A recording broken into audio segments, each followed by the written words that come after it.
미국과 중국의 무역 협상 재개. 일단은 지금 해결 로드맵을 짜고 있고, 자, 주요 안건을 보시면은, 향후 예측을 보시면은, 안녕하세요. PH 인베스트먼트의 스탁 마스터입니다. 예. 이번 주 주식시장, 주식시장이 굉장히 양호하게 지금 출발을 하고 있습니다. 그 출발의 근거는 크게 보자면은 미국과 중국의 무역 협상 재개, 실무회담이 진행될 것이다 라는 말도 있고, 그리고 또 짜잘한 이유로 찾자면은 트럼프 대통령이죠. 남북 북미 회담이 진행될 수도 있다라는 소식도 있고요. 어찌됐든 가장 시장에서 환영하고 있는 건 당연히 미국과 중국의 무역 협상 재개 소식입니다. 그렇지만 이 재개 소식에 대해서 숨어 있는 의미, 그리고 앞으로 일어날 향후 예측에 대해서 좀 더 자세히 알아보는 시간을 가져보도록 하겠습니다. 일단은 뉴스를 보시면은 미국 중국 11월까지 무역 전쟁을 끝내려고 한다, 이런 뉴스가 많습니다. 뉴스가 많고, 그리고 이제 해결 로드맵을 짜고 있다, 그런 말도 있고요. 지금 이런 이유 때문에 지금 이번 주 주식 시장이 굉장히 좋았죠. 코스피도 그렇고 코스닥도 그렇고 일단은 좋았는데, 지금 이 해결 로드맵을 짠다는 거는 앞으로 있을 지금 8월 30일이죠. 미국의 2천억에 대한 관세 부과, 부과 전에 해결이 될 거라는 믿음을 가지고 일단은 그렇게 시장이 좋아지고 있는데, 실질적으로는 이럴 가능성이 별로 크지가 않습니다. 왜 크지가 않느냐? 자세히 좀 살펴보겠습니다.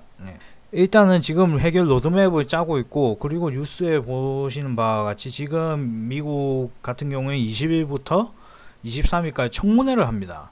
청문회를 하는데, 이 청문회의 결과가 어떻게 나오냐에 따라서 또 달라지겠죠. 달라지고, 그리고 23일 날 미국 실무자들과 중국 쪽에서 회담을 시작을 하는데, 이 실무회담에 모든 걸 건다라는 것은 어리석은 생각입니다. 어리석은 생각인 이유가, 자, 주요 안건을 보시면은 중국의 첫 번째, 중국 대미 무역 흑자 축소 방안입니다.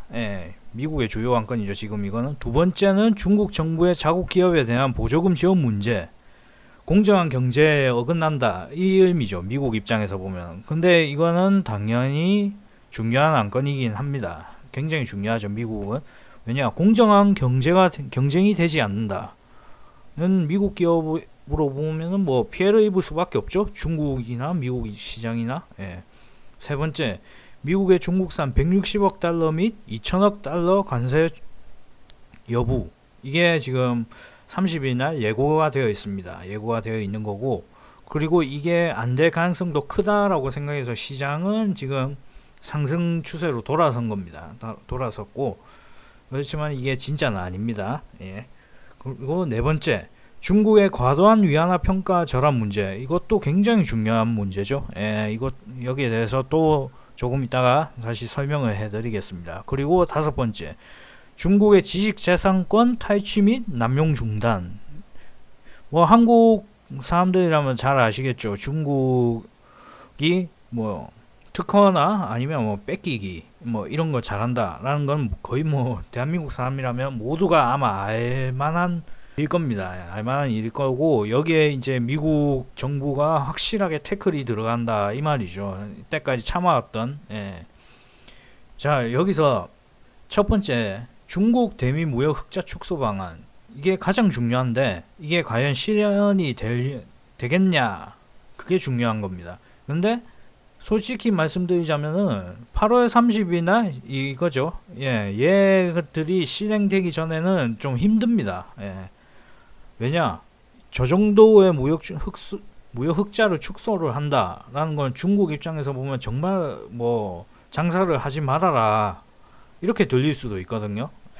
그러니까 아무리 봐도 시진핑 입장에서는 쉽게 포기를 하지 않을 겁니다. 않을 거고, 그리고 두 번째, 중국 정부의 자국 기업에 대한 보조금 지원 문제. 이것 또한 역시 공정한 경쟁을 해야 된다라는 말은 맞긴 한데 실질적으로 미국 기업과 중국 기업이 공정한 경쟁을 하기에는 좀 힘듭니다.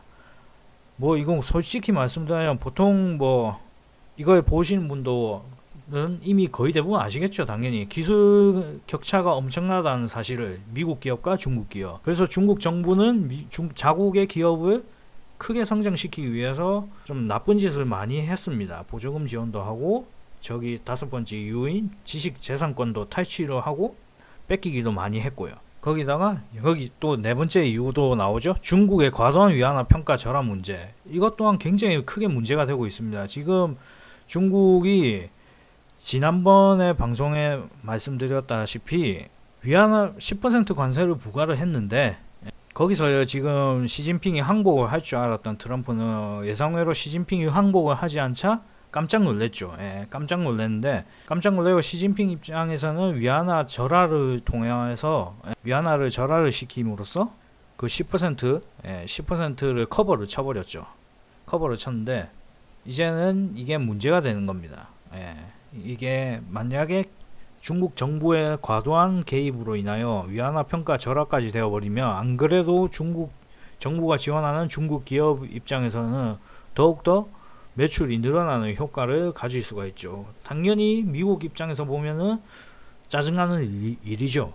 별로 기분이 좋지 않을 겁니다. 당연히 이 문제도 고치려고 할 거고. 근데 여기에서 나왔던 주요 안건들은 중국 정부가 쉽게 포기를 하지 않을 거예요. 누가 봐도 당연히 쉽게 포기하지 않겠죠. 그렇지만은, 그래서 향후 예측을 보시면은 일정이 촉박합니다. 8월 30일까지예요. 근데 지금 거의 일주일 정도 남았어요. 당연히 실현 가능성은 없습니다. 국가 간의 실무 회담이란 게 뭐 하루 아침에 모여서 뭐 서로 뭐 의견 교환하고 사인하고 도장 찍고 끝나고 이런 개념이 아닙니다. 왜냐하면 국제관계로서는 서로 당연히 자국의 이득에 최대한 맞춰야 되는 것이고, 그리고 실무자들 회의라고 해도 최종 승인권자는 뭐 트럼프와 시진핑이겠죠. 트럼프와 시진핑이 그리고 앞으로 만날 일이 단기간에는 없습니다. 왜냐? 여기 나와 있네요. G20 정상회담 이전에는 만날 일이 없어요. 여기서 하필이면 11월 말입니다. 이것도 11월 말이죠. 그리고 미국과 중국이 11월 끝내기 위해 로드맵을 만들고 있다라고 하고 있습니다. 다 계산된 것이고, 그리고 이 11월 이전에는 절대로 해결이 안 됩니다. 뭐 100%라고 할 수는 없는데 일단은 해결 안 될 가능성이 매우 높다. 실무회담은 결론이 안 날 것이다 라고 생각하시면 됩니다. 그리고 11월 정상회담이니까 10월쯤 돼서는 거의 대부분 청사진이 나올 거예요. 청사진이 나올 거고, 결국 그 둘이는 11월에 만나서 사인만 하게 될 가능성이 큽니다. 그렇기 때문에 지금 시작해서 10월 달까지 간다라고 생각하시면 돼요. 결론은 그때쯤 나올 것이다 라고 보시면 됩니다. 그래서 첫 번째 이유가 또 실현이 되죠. 2천억 관세가 부과될 가능성이 매우 높습니다. 8월 30일 날. 그렇다고 해서 뭐 협상 결렬은 아니죠. 협상 결렬이 일어나지 않는 이상은 시장에서는 지금 긍정적인 분위기가 형성이 되고 있거든요. 이미 협상 중이고 결렬이 일어나지 않는 이상은 계속 긍정적인 흐름을 이어나갈 가능성이 큽니다. 물론 여기는 코스피도 들어가죠. 중국 증시나 미국 증시나 코스피나 유럽 다 들어갑니다.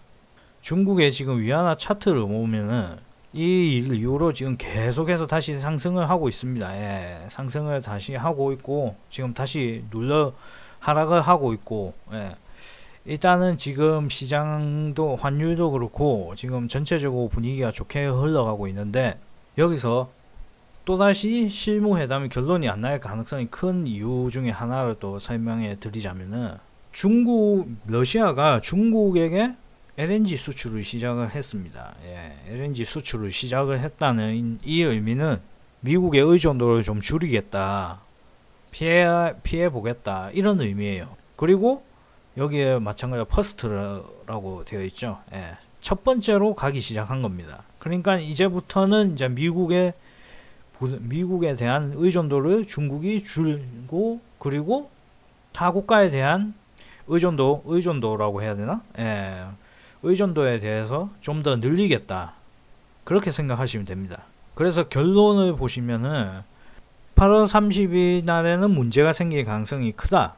당연히 관세가 부과될 거니까. 그렇지만 시장은 일단 긍정적이다. 시장은 긍정적이므로 8월 30일 날 관세가 부과되는 거에 대한 뭐 충격은 그렇게 크지 않을 가능성이 크다. 예. 중국이 크게 뭐 저항을 한다든가 아니면 미국이 조금 뭐 실무회담 할 때 불만족스러운 결과가 약간이라도 도출이 될 것 같다 싶으면 시장이 어느 정도 흔들릴 가능성이 크지만은 일단 분위기는 좋다. 분위기는 좋고 결렬이 일어나지 않는 이상은 계속 꾸준히 긍정적인 흐름을 가질 가능성이 큽니다. 예. 그렇게 생각하시면 되겠습니다. 일단은 중요한 거는 이제 8월 30일이죠. 예. 8월 30일 날이 가장 중요하고, 예. 23일 날부터 시작하는 실무회의, 거기에 대한 어느 정도 말이 오갈 텐데 어떤 말이 나올 것인가. 예. 그게 또 두 번째로 중요한 일이라고 볼 수는 있겠습니다. 어찌됐든 이번 시간은 지금 미국과 중국의 4차 협상, 거기에 대한 결론과 그리고 어떤 시나리오가 그려질 것인가에 대해서 예측을 해봤는데, 지금 가장 중요한 거는 국내 증시죠. 예. 국내 증시인데 일단은 분위기는 좋습니다. 왜? 글로벌 증시가 흔들리지 않은 상태고, 그리고 중국에 대한 의존도도 굉장히 높고 미국에 대한 의존도도 굉장히 높은 국가이기 때문에 이 두 국가에 대한 안정은 한국 증시로는 굉장히 중요합니다. 거기다가 좀 좋지 않은 얘기인데, 지금 중국과 미국의 무역 분쟁이 일어나고 나서 가장 국가 지수죠. 예, 증시가 상태가 가장 안 좋은 국가가 딱 두 개의 국가가 있었는데, 하나는 중국이고 하나는 한국입니다. 중국이야 뭐 당사자니까 뭐 그럴 수 있다 치는데, 우리나라는 지금 뭐 기사로 나오고 있는 뭐 터키나 브라질, 뭐 아르헨티나, 뭐 중앙아시아 국가들 보다 더 상태가 안 좋아요. 더 상태가 안 좋습니다. 거기에 대해서는 다음 시간에 알아보도록 하겠습니다. 더 상태가 안 좋은 이유는 지금 정해져 있기는 하지만은 다음 시간에 알아보도록 하겠고, 일단 1차적으로 우리가 지금 중요한 거는 8월 30일 날에 대한 충격이 중요하고, 그리고 협상 시 어떤 말이 오가느냐. 예, 23일부터죠. 예, 그 두 개가 가장 중요합니다. 그래서 주식시장에 대한 관심을 가지시는 분들은 일단 이번 주는 괜찮을 가능성이 굉장히 높아요. 예, 이번 주는 증시가 굉장히 안정될 것입니다. 문제는 다음 주예요. 예, 다음 주 증시가 문제인데, 거기에 대해서는 다음 시간에 좀 더 자세히 알아보도록 하겠습니다. 네, 수고하셨습니다.